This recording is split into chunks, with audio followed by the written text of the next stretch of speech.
Hello and welcome to this week's episode of Premiere Elements 7 for Beginners. Okay, so this is Adobe's stripped down version of their excellent video editing package, Adobe Premiere Pro. This is the cheaper and more lightweight version of that.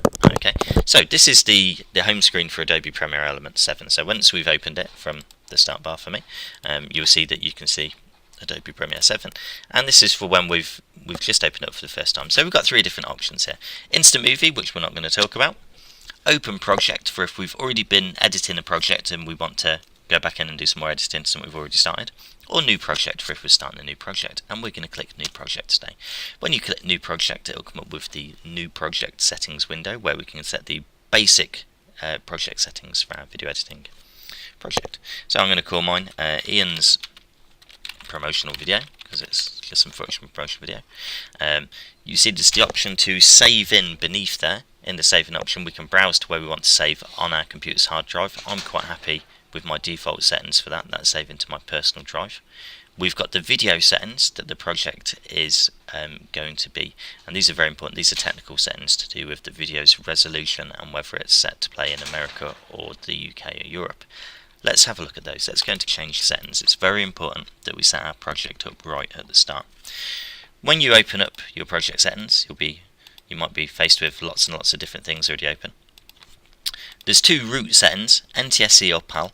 NTSC if you're editing in America, PAL if you're editing in the United Kingdom and most of Europe. So we're going to open up the PAL settings by clicking the plus because we're in the UK or Europe, so PAL for UK Europe. And then we've got four more options in mine. DV, which is standard definition. We don't want to choose that. That's an old style of recording video, standard definition from before the days of high definition cameras. Most of these days is shot in high definition in the UK. What we want to have a look at is HDV, and we want to set HDV 1080i. That's high definition video that's shot in a resolution of 1080 at 25 frames a second. I know that that's what I've shot my video in, so I'm going to select that. And for most of you, I'd say that would be a good one to start with too. And I'm going to click OK. And it's going to set up my project for me now. Sometimes it takes a second for this to open. And I'm just going to... And this is the screen that you're probably going to be faced with when you first open up your project here. Okay, let's have a quick talk about the layout. On the left hand side here, we've got the project window. This is going to display any video that we're editing on our timeline. Okay, over here. Down the bottom we've got our timeline or our scene line. There's two different views for editing video. This is where we assemble our sequences of clips or shots. We've got the scene line, which is a bit like Windows Movie Maker for those of you that have used that. However, we're going to use the timeline setting, and you'll see down the bottom there's two settings, timeline and scene line. I'm going to click scene line, timeline even, and it's going to change it to a traditional non-linear editing timeline. Okay, this is a chronological view that shows time.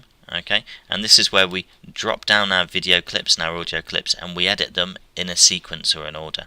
And we see that there's a couple of things going on here. As we go left to right, we'll see that there's all these numbers here. This is time. Okay, so these are, if I click play, oh, well, let me play because there's nothing on there. These are seconds going along here. Okay, so we can go left to right to look at the time. Okay, and we've got 0, so this is the start of our movie, and then for as long as the movie goes on, we'll keep on adding stuff across. And then if we scroll up using the little scroll bar here, we can see that we've got several different kind of tracks here. We call them tracks. Think of them as tracks or layers or levels. Down the bottom we've got soundtrack where we can drop our music. Above that we've got narration, which is where we can put any voiceover. I'm editing a promotional video. It would work for me to have some voiceover in there occasionally. And then above that we've got video 1 and audio 1. Video 1 and audio 1 are linked together. If I drop a clip down here, it will place all the video from the clip on this track here and all the audio from that same clip on this audio track beneath it. And you see we've also got video 2, audio 3, video 3. Each one of those is a different video and audio track. We can add more of those tracks, and it will become more obvious once we go into it what those are for. But for now we'll leave it at that. And then finally in the top right we've got kind of our settings and our options here. We've got 4 different tabs: Organise, Edit, Disk Menus and Share. Share is for when we've done our editing and we want to export the final movie as a standalone movie. Disk menus is for if we want to make kind of a menu for it, like a DVD menu. Editing is for when we've got a clip selected and we want to think about adding special effects to it, transitions, titles, look at its properties. And then we've got Organize. Organize is where we're going to start. This is the important bit. And we've got here, you see how it says Get Media, give that a click and it brings up the options for importing in the video footage that you've already got into the project. I know that I've saved my video footage on my computer's hard drive, so I'm going to select PC files and folders, because that's saying, do you want to get your media, i.e. your video, from your PC, the files and folders on your PC, and I do, so I'm going to give that a click. This will then bring up a normal kind of Finder window. I'm sure you've seen these before. I'm going to navigate to my computer view so I can go in. I know that all my video footage is saved on my E drive, and I know that I've saved it in a folder called Ian because I'm very organised. And if I quickly navigate in here, I can see here's all of my video footage. Okay, so these are all my video clips that I've recorded. I'm going to import in a few of these. Now the way I'm going to import these in is I'm going to click the first one, and then I'm going to hold down Control, and I'm going to left click all the other ones that I also want to import in. And you'll see I've highlighted them blue now, and then I'm going to click Open. And that's going to import in all of these video clips, and we can see they've appeared here now. Perfect. So now we can see all of our clips arranged there, and we can easily see what the different clips are. I can double click it if I want, and then I can play through the clip to have a quick check of what one it is. I can mark it up with tags as well if I wanted. I don't really need to at this moment. We're only going to look at some very basic editing. Now that I've got my clips, the next thing I need to do is arrange them on the timeline and get rid of any unwanted bits of my clips. So the way I'm going to do this is I'm going to drag my first clip down onto the timeline by clicking and holding and dragging over here. Let's have a look at the timeline in a bit more detail now we're using it. On our timeline, you'll see there's three different options here, okay, and there's a slider bar next to it. Look at the slider bar first. The slider bar allows us to zoom in and out on the track, so we can zoom in now. At the minute, that's my video clip there that I've just dragged down, but it's so small I can't really do much with it other than move it around. If I use the timeline slider here, I'm going to click and hold and drag it in, and then I'm going to drag across using the bottom bar. You see, oh, blooming thing. You see you can zoom in and out of your clip there. Okay, move it in so I can see it a bit better.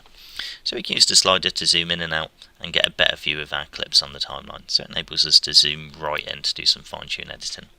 I've got a little arrow here which is my selection tool. With that clicked, I can move stuff around on the timeline, okay, to place it in the order that I want it. Video editing is essentially about placing stuff in order to make a story. Okay, so it's very important. Next out I've got a little clock icon.